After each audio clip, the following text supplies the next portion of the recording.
Time bends for those who understand how to exit the illusion, because consciousness doesn't follow time, it creates it.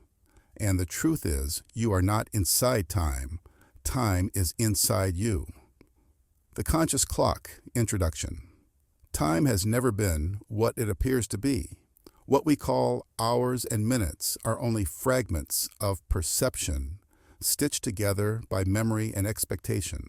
The real experience of time is fluid, elastic, nonlinear, and deeply personal. It is sculpted not by clocks, but by the state of your awareness. You can stand still and feel time race. You can move quickly and feel it pause. These aren't accidents. They're signals from a deeper truth. Beneath the surface of ordinary perception, there exists a living architecture, one where time is not just measured, but designed. This architecture responds to consciousness. It reshapes duration, rearranges cause and effect, and opens doorways between what once seemed like separate moments. Most never realize this. They live on autopilot, ruled by the illusion of a forward-moving timeline. But those who awaken to the nature of consciousness discover something remarkable. Time is responsive. It molds itself around the vibrational frequency you hold. This isn't about time travel in the science fiction sense. It's about inner technology, an ancient mechanism within your own awareness that already shifts timelines, edits memory, and loops realities. You've already used it without realizing, in dreams, in déjà vu, in synchronicities that defy logic. This audiobook exists to bring that hidden power into the light, not through fantasy, but through clarity, not by escaping time, but by mastering the way it moves through you. If you're ready to dissolve the illusion of linear time and reclaim your role as the architect of reality, type "I am the clock" in the comments. Give this video a thumbs up and subscribe to join the 1% who are awakening to the hidden mechanics of consciousness and true time mastery. Chapter 1. The Architecture of Divine Law. Within the unseen layers of reality, there is a vast, intelligent architecture that governs how time behaves. And it is consciousness itself that forms its foundation. This structure is not mechanical. It doesn't follow ticking seconds or external clocks. Instead, it obeys the deeply encoded blueprints that live within consciousness, shaping time's flow in ways that most never perceive. These blueprints are not just ideas. They are subconscious templates, imprints beneath awareness, that act as invisible instructions telling time how to behave. Reality doesn't operate randomly. It aligns itself with the vibrational contours of these hidden designs. And time, as a function of reality, bends itself around these inner structures without ever appearing to do so on the surface. These subconscious templates are not static. They are living codes that evolve moment by moment in response to inner states. But unlike emotions or thoughts, which are often loud and obvious, these templates operate in a quiet yet absolute way. They determine what becomes possible and when. Because of this, time does not flow in a straight line, nor does it operate the same for everyone. It conforms to the inner terrain, reacting like a responsive field. It moves faster, slower, or bends entirely depending on the alignment and clarity of these templates. Time, then, is not a fixed medium. It's a reactive framework. This means it listens. It reads the frequencies of consciousness and shifts its behavior accordingly. If there is a sharp inner change, a mental shift, a change in vibrational stability, time responds immediately. This response is not symbolic. It is literal. Events rearrange. External sequences adjust. What was once delayed may arrive sooner. What seemed near can stretch far away. And all of this happens not through action or willpower, but through the built-in responsiveness of time to the subtle structure of consciousness. The architecture of time is always adapting, but it does so silently, through laws that few ever notice are being applied. At the center of this system are perceptual lattices, grids formed by the way perception is shaped. These lattices are not material, but they are just as real.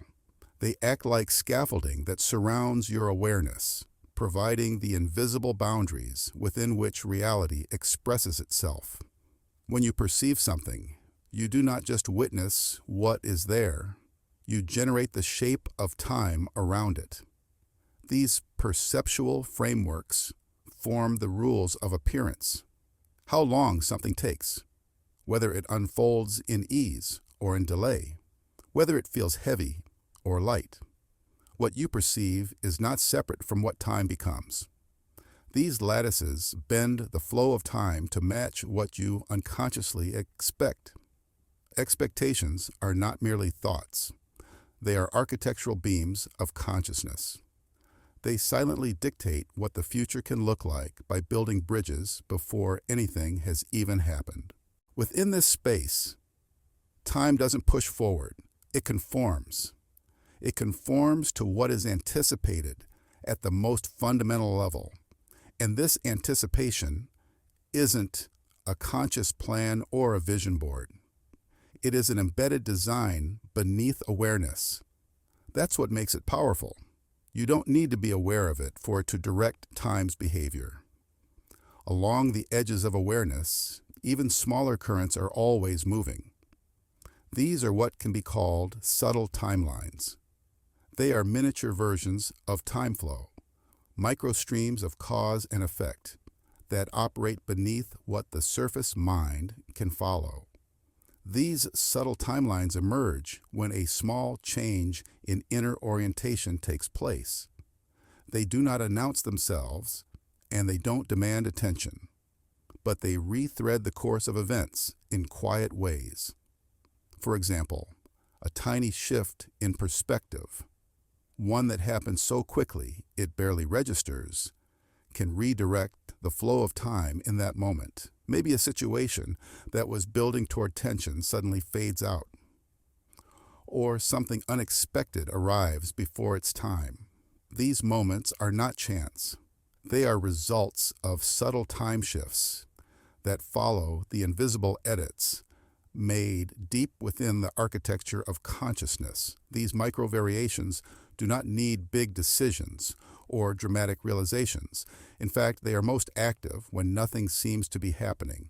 They are not shaped by emotion, memory, or identity. They are formed from the continuous refinement of inner structure, like 1,000 threads being adjusted by unseen hands.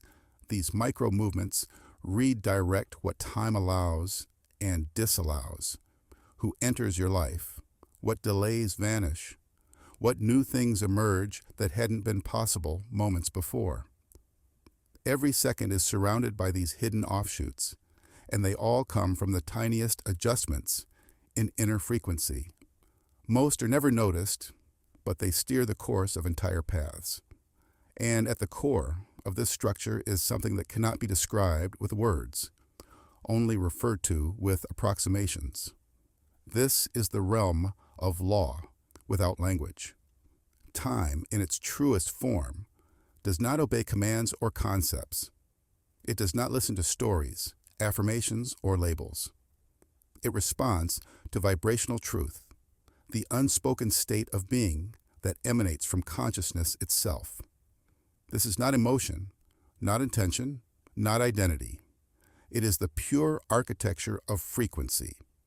A person may speak of future plans, but if the vibrational foundation of those plans is not in alignment, time will not support it. Conversely, a person may say nothing, think nothing, but carry a resonant signature, and time will immediately begin rearranging to serve that signal. These deep laws do not need to be understood in the traditional sense. They are not subject to interpretation or mental grasp. They simply are. And when they are active, They operate without force. There is no effort needed. Time obeys them as a river obeys the shape of the land. It flows wherever the structure allows. And the structure is not out there. It is inside, encoded, humming quietly beneath experience. Time does not need to be controlled. It cannot be tricked, resisted, or bypassed. It simply follows the path of least resistance through the internal architecture of being. This is the design that makes time flexible, responsive, and intelligent. It is not a thing you watch pass. It is a reflection of what you hold at your core. And every moment, this design evolves and rewrites itself. You don't have to do anything for this to occur. It's already happening. Consciousness is building the laws. Time is listening, and reality is forming itself around this unseen blueprint. Precise, silent, and unstoppable. Chapter 2. The collapse of a linear reality. Time, as most people experience it, appears to move in a straight line, from past to present to future. But this line is not real. It is a construction, a stitched-together illusion that helps the mind make sense of what it perceives. This structure, often accepted without question, is what we can call fictional continuity. It is like a storybook written by memory, where each moment is given a place in a sequence so life feels stable, understandable.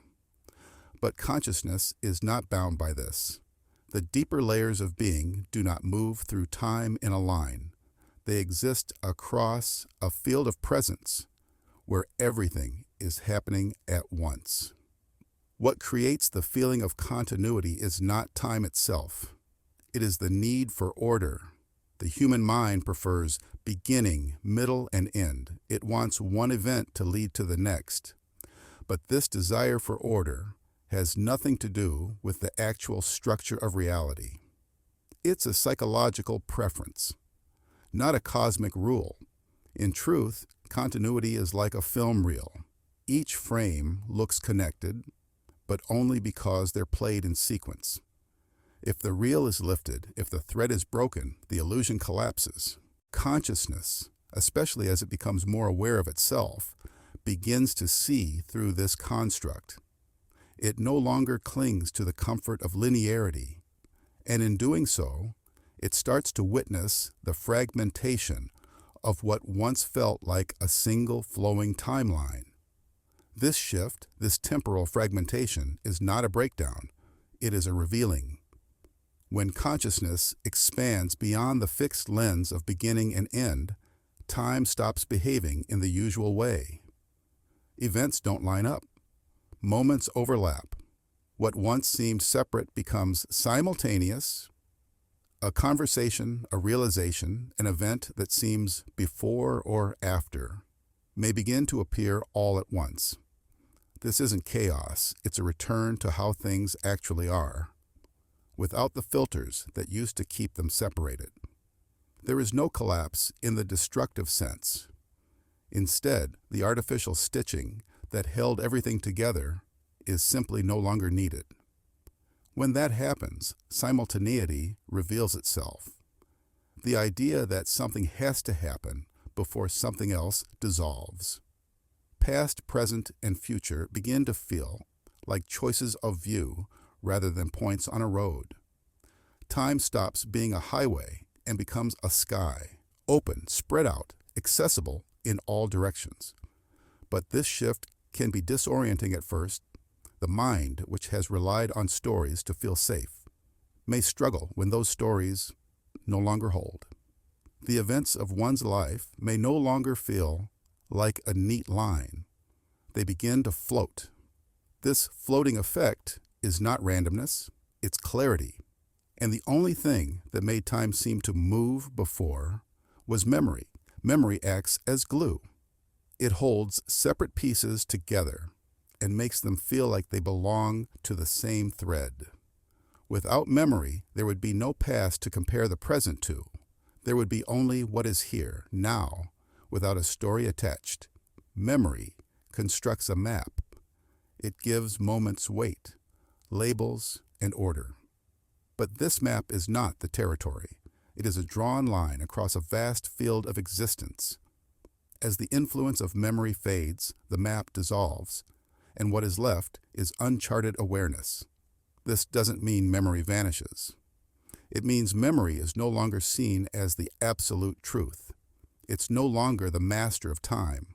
When memory loses its central role, the illusion of movement weakens. Time begins to shimmer, to soften. It becomes more like light through a prism than a train on a track. Without the glue of memory holding it together, time no longer marches forward.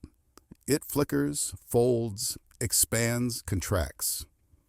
It behaves like consciousness itself, fluid, multidimensional, alive. When this happens, the anchors that held time and place begin to disintegrate. These anchors are not objects or people. They are sequences. They are the assumptions that this came before that, and this will lead to that. These are the inner tethers that make events seem connected in order. As these internal anchors dissolve, the sense of being tied to a particular past or dependent on a particular future weakens. One is no longer held by what was or pushed by what's expected. The whole structure of a linear life begins to fall away, and with it comes a release, not from responsibility, but from restriction. The past no longer defines. The future no longer controls. The pressure of sequence, the idea that one must go through this to get to that, loses meaning. Consciousness is not bound to order. When the anchors of sequence collapse, everything is accessible now, but not in a way that overwhelms. It's more like standing in the center of a still lake with all directions open. You do not swim forward or back. You simply recognize that you are surrounded by possibility, not bound by path. The realization that all versions of self exist now is perhaps the most freeing awareness of all. This is nonlinear coexistence. You are not a single thread of life winding forward. You are a constellation, all versions of you. Past, future, alternate, exist in the same moment, side by side. Not in concept, but in presence. Each version is a frequency within the same field. You are not evolving through time. You are rotating through perspective. Every possible expression of who you are exists at once. You do not become them. You tune into them. This tuning has nothing to do with effort or decision. It is a natural effect of linear time dissolving. Once you are no longer bound to one story, you are able to experience other variations of yourself, not by memory and not by imagination, but by standing still in awareness and letting the lens shift. There is no journey through years. There is only movement through presence. But again, this chapter is not about what causes the shift. It is not about energy or thought or the body. It is not about trying to control the process. It is about seeing that the very idea of linear time is false. It was always a frame placed over reality to make things feel manageable. That frame served its purpose, but it is not required. When it loosens, what's left is not confusion. It's clarity. A clarity that reveals a world not ruled by hours and days, but a reality where every moment stands with equal weight. A place where now is not a point on a line. It is the entire field. Chapter 3. Temporal Distortion. Field's time is not a fixed substance. It bends and stretches based on the inner climate of the mind. Every moment you experience is filtered through your own energetic state. And this energy creates invisible fields that shape how time feels. These distortions are not caused by outside forces, but by the inner atmosphere of thought, emotion, and focus. What feels like an hour to one person may pass in minutes for another, not because time itself changed, but because the field around it did. Time moves through the energetic terrain you generate, and that terrain is always shifting. When the mind becomes deeply focused, it creates what can be called thought gravity wells. These are points of concentrated mental force where perception thickens. Imagine trying to walk across a field and suddenly stepping into deep mud. That's what a gravity well does to time. It slows things down. When the mind focuses intensely on one point, time bends around that point. This is not metaphorical. It is an actual alteration in perception caused by the pull of consciousness. In this state, moments stretch out. A few seconds can feel like minutes. And depending on the intensity of focus, the field may either compress or expand, making time feel either slower or faster. This isn't imagination. It is the result of how consciousness curves space inward when it tightens. Emotional energy also distorts time, but in a different way. Emotional tension fields are like areas of thick air.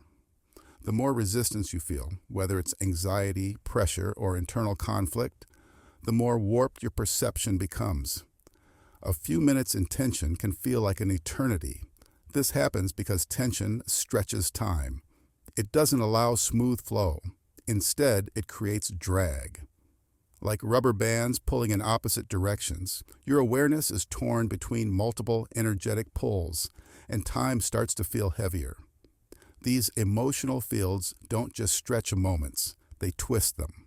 They make your inner sense of movement feel tangled. You might feel like you're stuck in a moment that refuses to pass, not because of what's happening, but because of the emotional field you're in. The complexity of your thinking also generates specific distortions. These are known as mental density zones. When thoughts become crowded, layered, and fast, the mind becomes dense. This density doesn't slow time down. It compresses it. It packs many perceptions into a small space. Imagine cramming 100 pages of information into a single page. Time in that zone becomes thick, but not slow. It becomes looped, condensed, spiraled. It no longer moves in a clean flow. It circles back, repeats, overlaps. These loops create a strange feeling. You've been here before, you've thought this already, yet time has not passed. That's not a memory or a glitch. It's the density of overlapping thoughts pressing into the same mental space, folding time inward. On the other side of mental density is a state where the mind becomes deeply still. This stillness doesn't freeze time, it thins it. This is known as silence-based acceleration. In deep inner silence, time opens up. A brief moment becomes vast. The stillness does not pause time. It clears the field. Without the noise, time no longer has to press through layers. It flows freely, and in doing so, it expands. You can feel more, notice more, and absorb more in less time. This state is not passive. It's refined. Time in silence becomes spacious, but not slow. It becomes filled with presence. A single breath can feel like an entire journey, not because time dragged on, but because your perception became wide enough to hold more within it. The acceleration comes not from rushing forward, but from removing what was resisting flow. There are also times when these internal distortions become highly specific, forming what we might call temporal heat maps. These are not patterns of temperature, but patterns of energetic intensity. Certain emotional or mental states generate hotspots, areas where time behaves unpredictably. In some spots, time might jump, repeat, skip, or stretch without warning. These areas aren't visible, but you can feel them. They might show up as déjà vu, sudden time loss, or strange time speeds, where you feel like something should have taken longer or shorter than it did. These hotspots are not random. They arise from energetic configurations within the consciousness. When the internal system is aligned in a particular way, it bends the perception field into non-uniform shapes. In one part of your awareness, time might feel smooth and even, while in another, it behaves erratically. That's not imagination. It's localized distortion caused by specific patterns in your internal field. None of these distortions come from outside forces. They are generated from the inside, the internal field conditions. Your focus, your attention, your thought layers, your silence, and your energetic makeup are the creators of your time experience. Time doesn't behave the same way for everyone because everyone's field is different. It is not that reality is unstable. It's that perception bends around the pressure and gravity of awareness. These distortions are not flaws. They are reflections of internal states.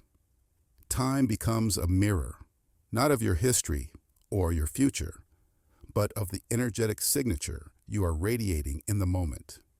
These localized fields don't require intention to form.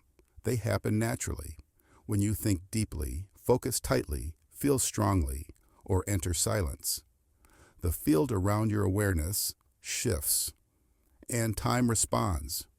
It curves, thickens, stretches, accelerates, or flickers based on the signals being sent out.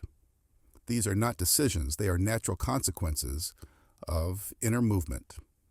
The mind is not simply observing time, it is bending it, not by force, but by resonance. Each state of being emits a tone, and time shapes itself around that tone. The warps you feel are not malfunctions. They are the result of how your inner field conducts perception. Each moment is filtered through this energetic landscape. Whether you notice it or not, you're always inside a time field shaped by your consciousness. These fields don't follow the clock. They follow the rhythm of your state. You may find yourself surprised at how long or short something felt. That surprise is the gap between physical time and felt time, between the measurement of a clock and the resonance of your field. And in those gaps, truth begins to emerge. Not the truth of events, but the truth of how awareness sculpts experience. There is no standard time in the inner world. There is only response to focus, to pressure, to stillness, to complexity, to intensity. Each of these inner states creates its own geometry. The curves and shapes they form are not visible with the eyes, but they define the passage of time within. When time feels slow, heavy, fast, or strange, it is not failing, it is reflecting. And what it reflects is not the world, it is the field you carry. Chapter 4. Time Codes Within Thought. Every thought is more than just a mental moment. It's a package of instruction, a carrier of timing that tells reality when to move. Inside the structure of thought are silent codes, like hidden scripts embedded into a program. These time codes control not only the direction reality takes, but how fast or slow it unfolds. The mechanics within thought are precise, and the speed or delay of your experiences has more to do with what your thoughts are coded to trigger than with chance or effort. The realm of thought is like a language, and part of that language is tempo. How soon or late something will show up in your reality depends on the frequency embedded within that thought. Some thoughts are formed with high clarity and strong alignment. These are what can be called frequency-encoded intentions. When a thought carries a pure frequency, without contradiction, resistance, or scattered emotional charge, it moves swiftly. It's like a perfectly designed signal sent into a system that knows exactly how to respond. That clarity creates acceleration, but not because the thought is powerful in appearance, it's powerful in vibration. If a thought wobbles, splits, or contains mixed signals, the timing of its unfolding is unstable. But when the vibration is precise, It acts as a direct command with minimal delay. The cleaner the signal, the sooner the result appears, not by effort, but by how sharply the thought is aligned with the rhythm of manifestation. However, many thoughts are not linear, they loop. Looped cognition sequences happen when the same thought plays over and over again. This isn't just mental repetition, it's a delay mechanism. A looping thought creates a stall in time because it traps the instruction inside a recursive pattern. Instead of moving forward, the loop becomes a holding pattern. Reality waits. It pauses. It doesn't know whether to proceed or reset. These loops are like spinning wheels that go nowhere, yet take up all the energy. While the outer world may appear still, inside the time structure of thought, progress is postponed until the loop is broken. The longer a thought loops, the more it delays the outcome it was originally trying to create. Then there are thoughts that function like keys, the thought acceleration tokens. These are thoughts that are not only clear, but also carry a high charge of conscious alignment. They're infused with readiness. When such a thought arises, it's like pressing fast forward in a specific section of reality. These tokens don't force manifestation. They trigger pre-encoded scripts to move faster because the thought matches the timing already waiting in the fabric of the moment. They are not created by desire alone, but by the right match between clarity, certainty, and conscious harmony. These thoughts act as temporal shortcuts, not because they change the world, but because they fit the moment perfectly, like a key fits a lock. When this happens, time compresses between the thought and its reflection. Sometimes thoughts are not used immediately. Delayed thought capsules are thoughts that are ignored, buried, or mentally skipped over. But they don't vanish. Instead, they carry their time instructions into hidden storage. Later, when conditions match, these thoughts reappear, not just as memories or ideas, but as triggers that activate their originally encoded timing. These capsules can surface days, months, or even years later, opening like seeds that were planted but never consciously watered. Their delay is not due to error. It's part of their original code. Even unconscious thoughts carry timing within them. When they resurface, it's not by accident. It's because the timing embedded in them has reached its activation window. They show up when their time arrives, not when the mind decides to revisit them. But thoughts don't exist in isolation. In many cases, they link up with others.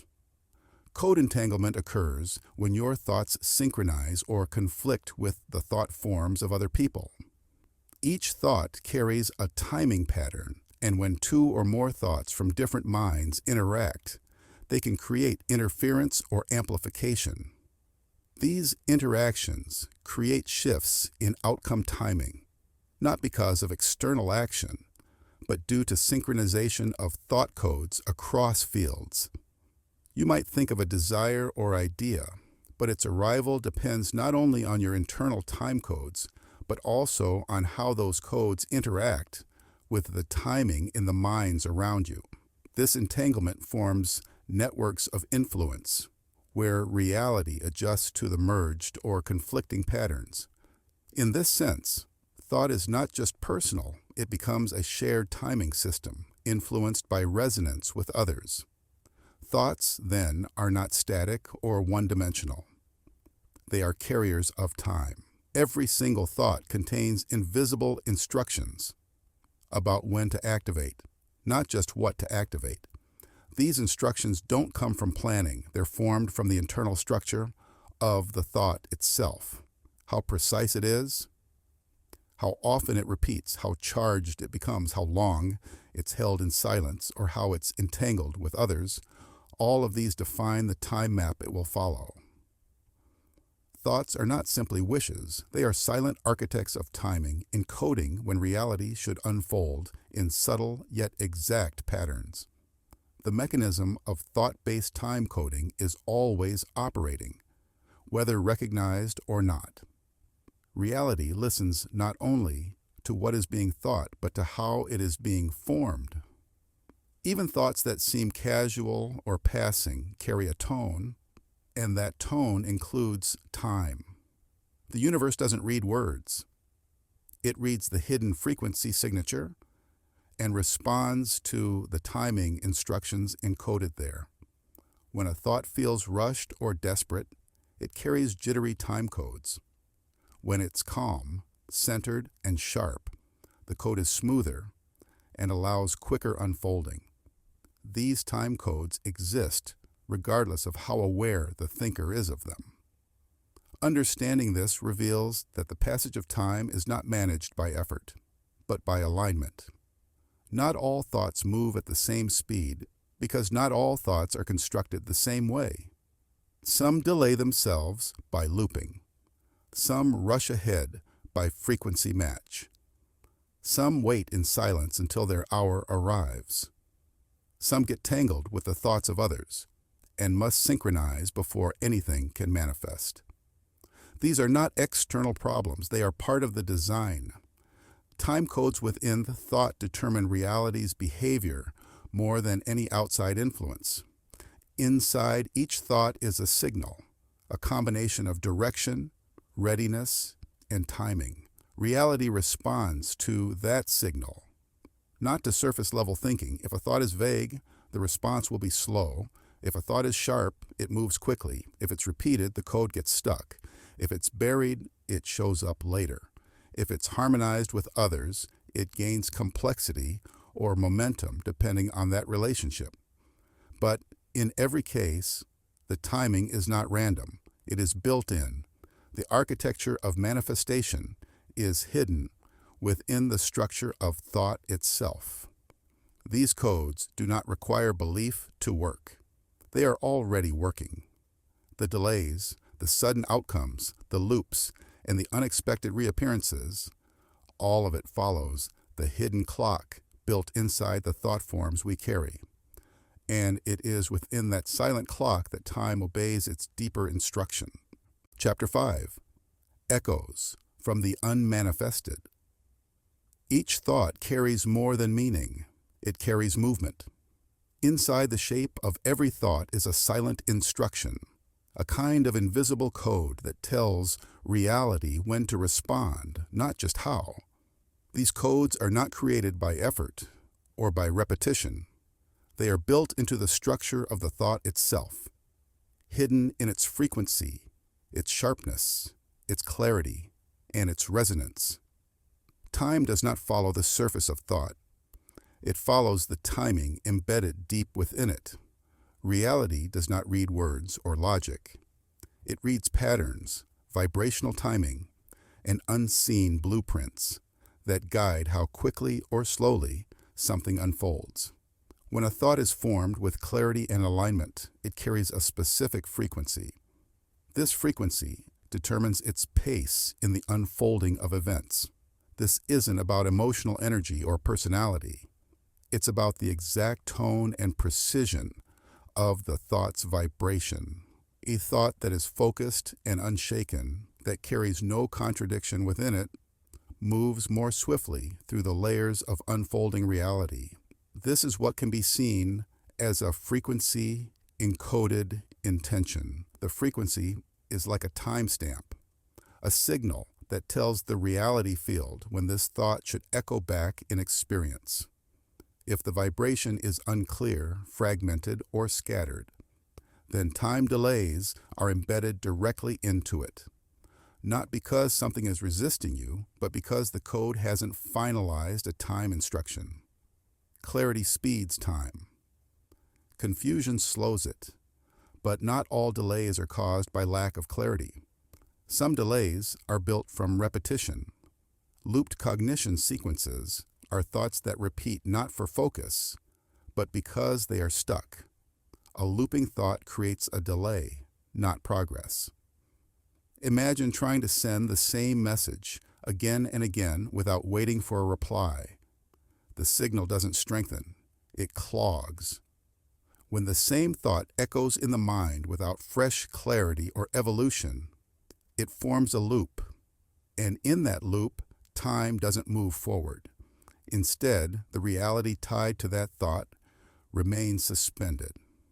The loop holds the code in a pause state, as if the instruction is still being written and therefore not yet ready to activate. These loops are subtle but powerful. They stretch out timelines by keeping the thought in a rehearsal pattern instead of a release pattern. On the other end of the spectrum, there are thoughts that are so clear, so directly aligned with the moment and the intention, that they act like launch codes. These can be called thought acceleration tokens. When a thought is not only precise, but harmonized with the timing of a certain event field, it works like a key fitting perfectly into a lock. The door opens faster, not because something was forced, but because the timing of the thought matched the timing of the unfolding.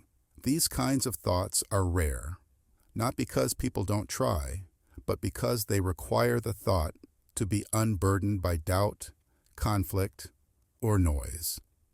When that happens, the reality shaped by the thought appears rapidly, sometimes instantly, because the time code inside it was already aligned with what was ready to happen. Not all thoughts, however, are meant to activate immediately. Some are stored away, waiting for a specific condition to arise. These are delayed thought capsules. They are like seeds that have been planted but will only sprout when a particular temperature, season, or condition is met. A thought may have been ignored, forgotten, or, suppressed, but it still holds its code. That code waits. And then one day, without warning, the thought returns.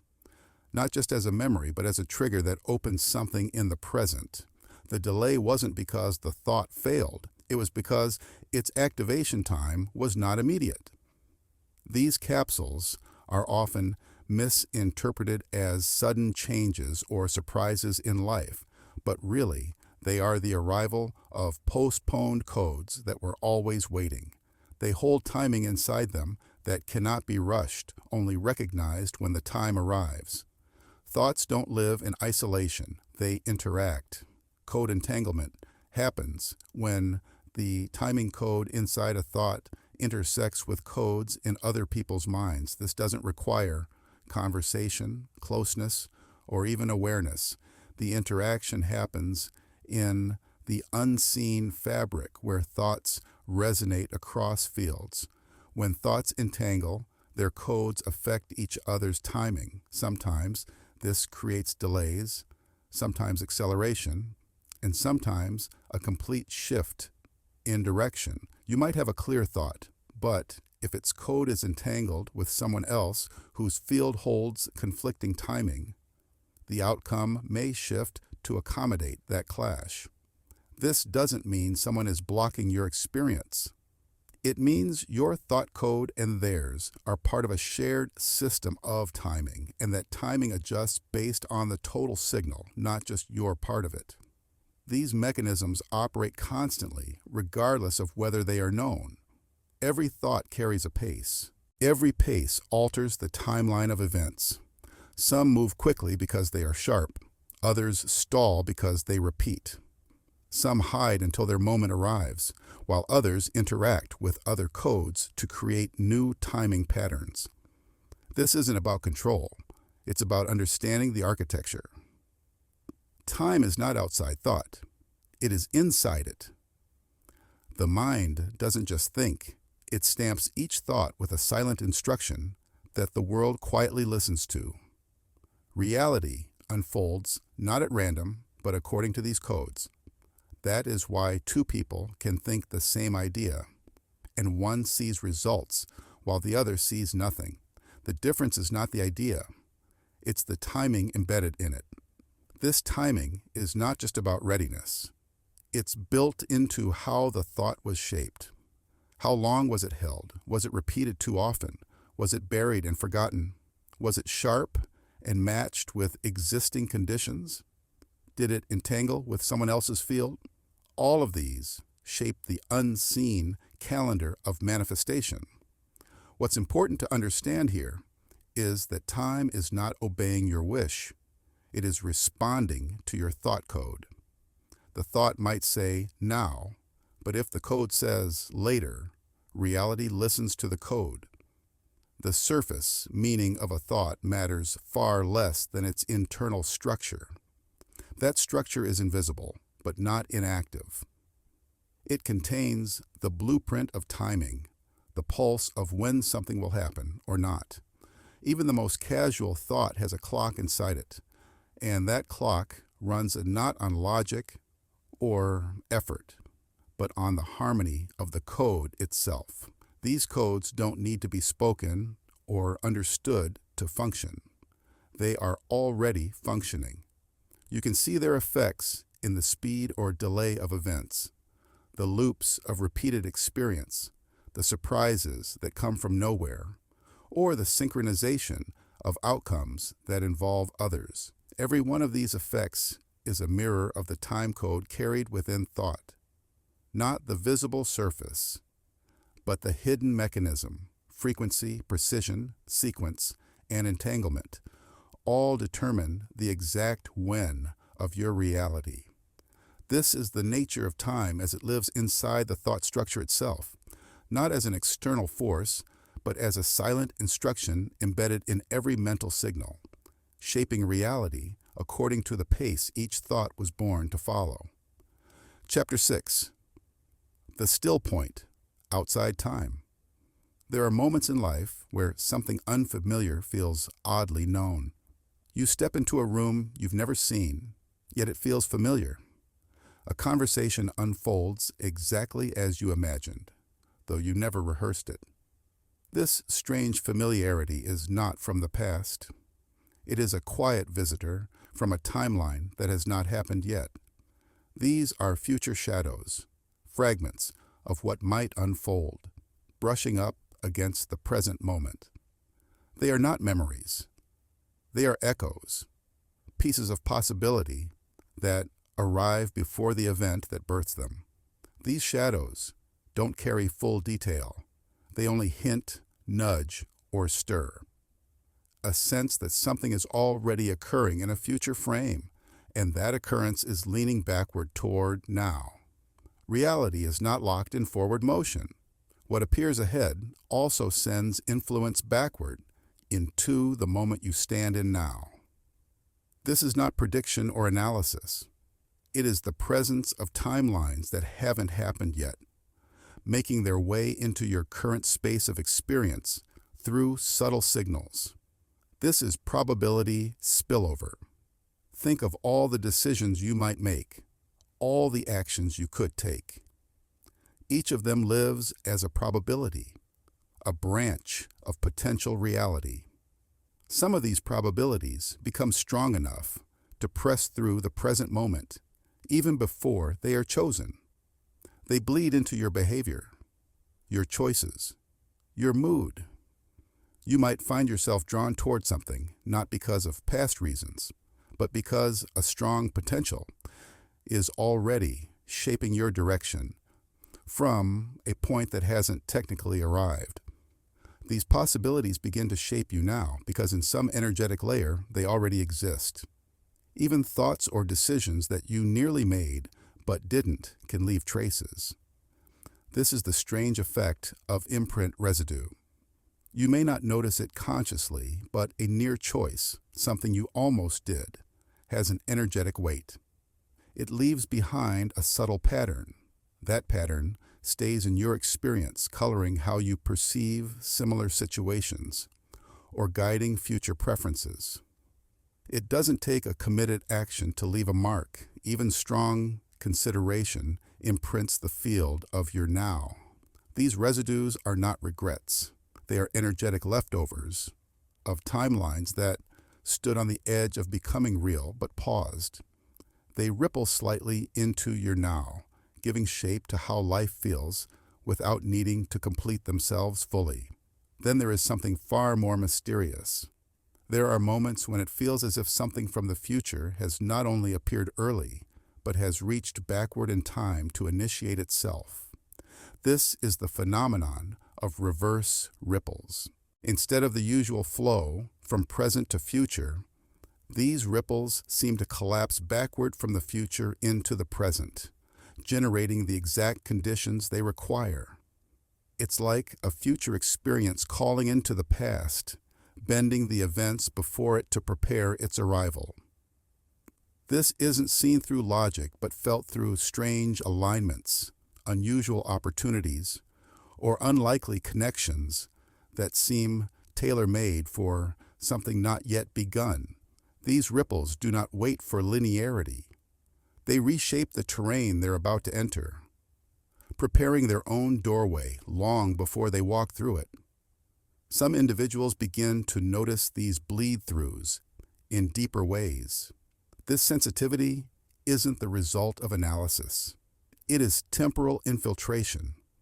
The present becomes porous, and awareness catches traces of timelines not yet born. These timelines aren't imagined. They carry a pressure, a hum, a kind of energetic fingerprint. Sometimes they feel like subtle anxiety, sometimes like unexpected inspiration. They enter not as full visions, but as fragments, colors, sounds, a sudden urge, or a phrase overheard that carries more weight than it should. These fragments don't belong to memory. They belong to futures whose arrival is not random but strategic, appearing in pieces to those whose consciousness is thin enough to let them through. This process is not about the mind making predictions. It is not analysis, not forecasting. It is the experience of being brushed by unmanifested realities that are already interacting with the present moment before becoming visible. These echoes are not prophecy, and they don't guarantee outcomes. They are disturbances, nudges, soft intrusions from a dimension that has not yet landed in the physical, but already knows where it is heading. There's a silent architecture that allows this interference. It cannot be controlled, but it can be noticed. When something feels slightly out of place, slightly too perfect, or strangely familiar, despite being new, these are signs that you are standing within a moment shaped not only by the past, but also by an invisible future pressing into form. You are not just walking forward. You are also being touched from behind by what is about to arrive. These moments may not be dramatic. Often, they are quiet. A dream that lingers too long, an image that flashes and then disappears. A sequence of events that seems orchestrated with strange precision. These are not errors. They are contact points, brief openings, where the future leaks into now. You are not imagining them. The future is not waiting. It is participating, gently folding itself into your present through a system that does not follow the rules of forward movement. It whispers from behind the veil, not to reveal everything, but to remind you that what you call now is already entangled with what hasn't happened yet. Chapter 7. Living as the clock. In the deepest interior of awareness, there exists a state that does not belong to time. It cannot be counted, measured, or described by clocks, cycles, or events. This state is not hidden.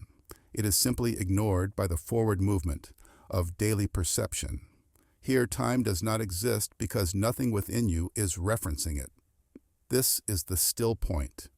It is not a pause between moments, nor a gap in thought. It is the complete absence of time because the identity that recognizes time has gone quiet. Without the I that tracks change, there is no before, no after, just the quiet presence of now without sequence. In this place, you no longer exist in the way you think you do. The structure that holds your sense of self, the one that remembers, plans, labels, and narrates, dissolves completely. This is clockless identity. You are not the observer here. You are not even the one who is present. the entire system that creates a sense of location in time vanishes. There is no one left to keep time because time is an idea held together by identity. When identity falls away, so does the structure that time depends on to be real. Without you tracking yourself, there is no place for hours to sit or for days to land. The still point is not just a quiet space. It is a dimensional interruption. The flow of all dimensions, thoughts, energy, motion stops completely. There is no movement to indicate progression, no shift to suggest something has changed. This interruption is not a freeze or a pause. It is a complete stepping out of the current altogether. It reveals what lies beneath the flow, beneath the layers of vibration and matter. At the heart of all things is this silent being that doesn't move. It does not experience time because it existed before time could begin and remains after time is no longer necessary. It is what everything moves around, but it does not move. All frequency, all vibration, all rhythm, everything that pulses, beats, echoes, or hums falls away. This is called frequency collapse. Without motion, vibration disappears. And without vibration, there is no time, because time is the space between movements. Once movement stops, duration loses its shape. This doesn't mean time slows down. It means time completely ceases to exist. There is nothing to measure. There is no interval. There is no event to locate. This collapse does not create confusion. It brings clarity because it shows that time was never truly real. It was a frame used to interpret vibration. When vibration ceases, the frame dissolves with it. The way into this space is not through adding something. You do not get to the still point by seeking or building. You arrive through absence. It is the quiet that remains when every layer of self, story, effort, and idea has been removed. This absence is not emptiness.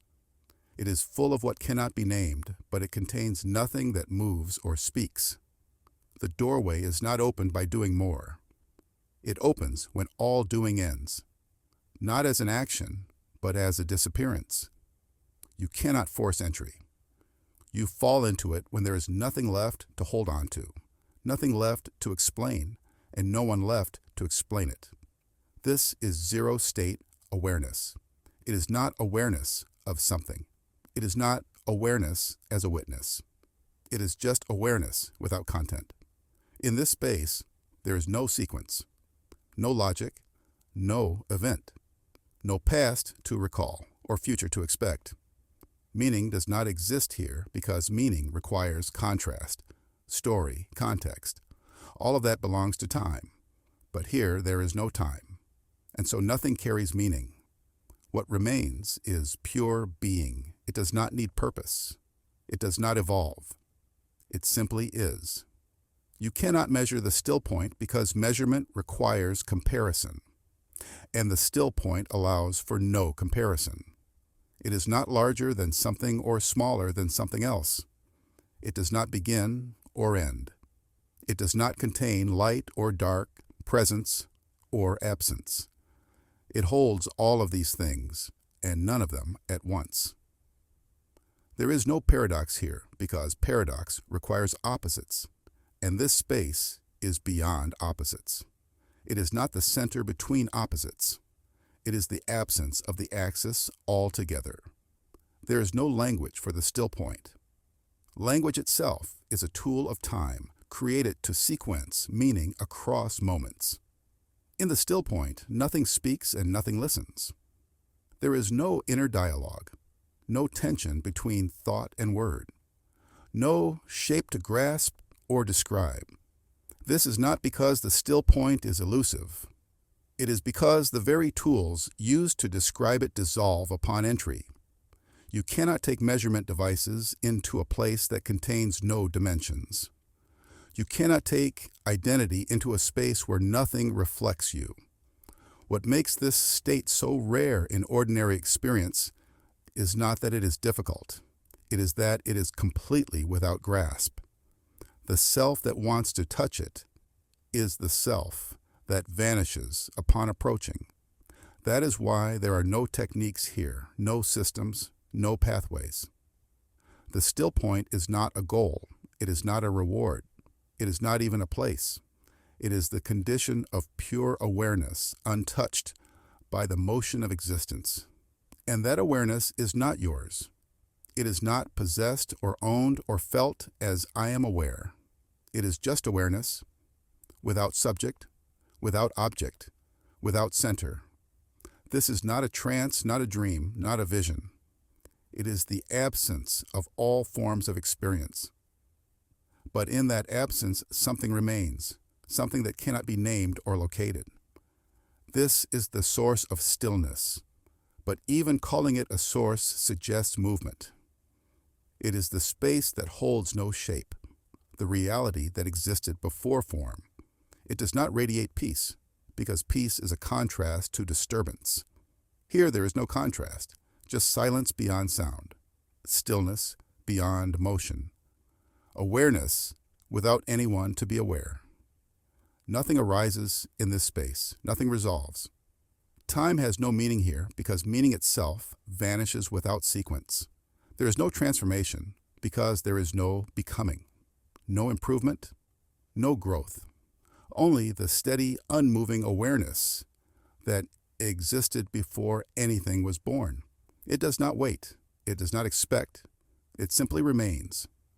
The still point is not an experience because experience requires something to happen. It is the place where all happenings have paused, not temporarily, but completely. It is not the middle of time. It is outside of it entirely. Without a line to follow, without a cycle to return to, it is the final retreat of all identity. Not a loss, not a sacrifice, but a return to that which never needed time to exist. This is the unmoving center that does not spin. It is not behind or ahead. It is not deep or high. It simply is. And that is enough. Chapter 8. Dissolving the edge of time. When the edge of time begins to dissolve, the familiar shape of experience starts to break apart. What was once held together by boundaries, lines separating past from present, self from other, here from there, begins to soften. This softening is not a change in idea, but a complete shift in the way reality is lived. Time no longer wraps around experience like a structure. Instead, it becomes fluid, melting into something far wider than the mind can measure. In this melting, boundaries become like mist. The walls that once defined what is you and what is not you no longer hold. The edge where identity stops and the world begins becomes indistinct. This is boundary liquefaction. As this unfolds, time stops behaving like a straight path. There is no longer a start or end, a before or after. Time loses shape, not because something is added, but because something is no longer held. The grip that made time feel solid begins to release, and what remains is not a timeline. It is an unbroken field. The self, as a point of reference, begins to erode. When identity dissolves, time cannot stand. Time needs something to measure, some idea of who is moving through it. When there is no one left to measure from, there is nothing to track. This is identity erosion. It is not the loss of personality, but the disappearance of the measuring point. Without it, events do not line up in a row. They don't pass one after the other. They just are, suspended in a vastness where nothing needs to be placed in order.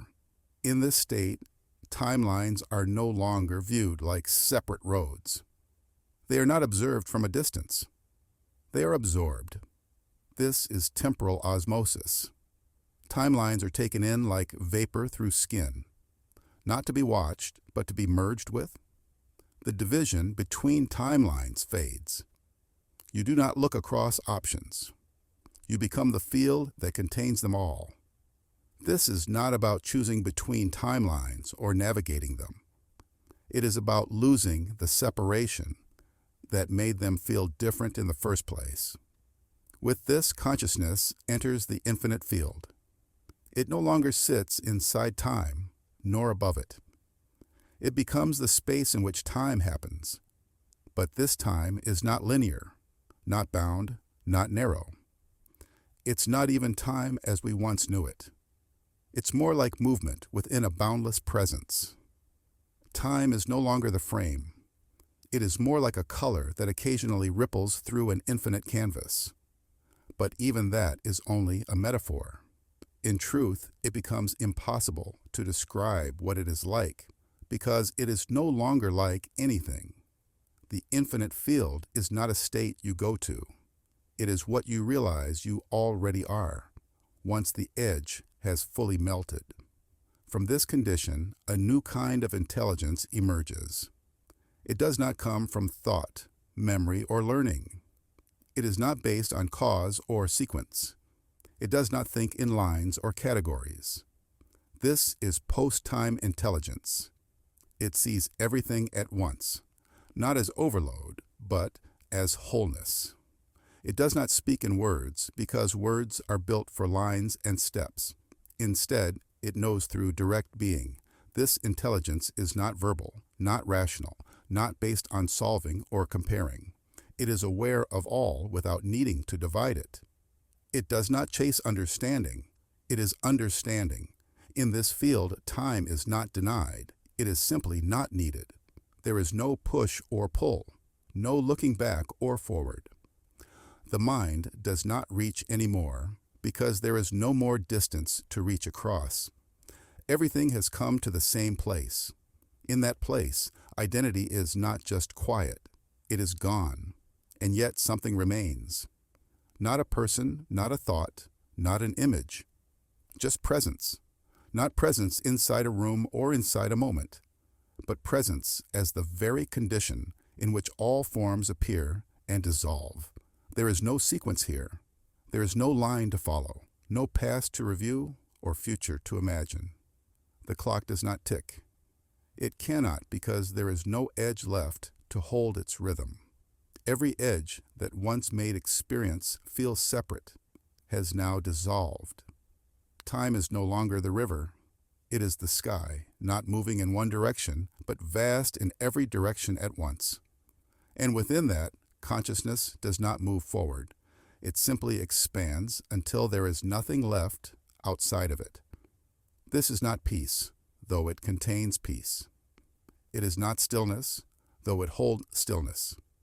It is not silence, though no sound can match its quiet.